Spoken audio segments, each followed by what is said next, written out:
Okay, so we're going to test the AUDI alternator now with our X tool. Actuation test, 48 volt motor test. Okay, now this is the setting of the platform. We are giving power 48 volt and we are setting it to position 2 here. So we go on OK. Now we have two options. One is turn on and one is stop. When we turn on, the alternator will turn once.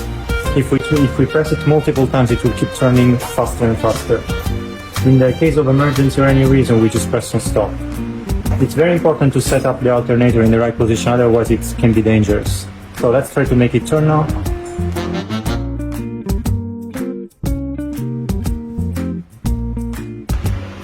So now that we tested the motor and it's turning fine, right? We can also check the ETCs. So here are some DTCs, is basically because the alternator is not connected to anything, but we got what we wanted. So when we want to reach this thing, we start from 0 now. We go on diagnosis.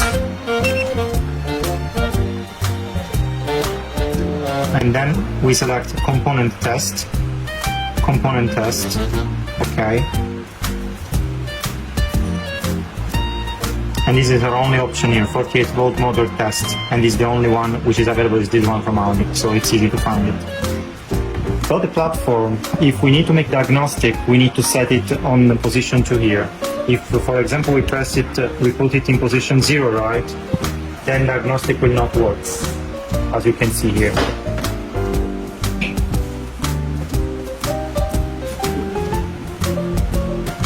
No communication. So only if we set it like this, it will have communication with the diagnostic. And the position 1 here, it will just automatically make the alternator turn without a diagnostic tool. So actually this platform itself can make the alternator turn without needing any other device. So this is how the platform works. Here we have an indicator for the voltage.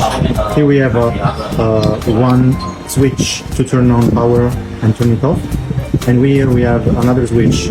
On position 2, it's on diagnostic mode, so you can connect the diagnostic over OBD over here, and then you can read DTC or make the alternator turn if you want to. Otherwise, you can set it to position 1, and in position 1 it will automatically make the alternator turning itself. So, how to connect to the alternator? First of all, we need to give power to the system. Second, this is the communication cable. Just need to be connected like this. Then you need ground and power connected like this. And then that's it.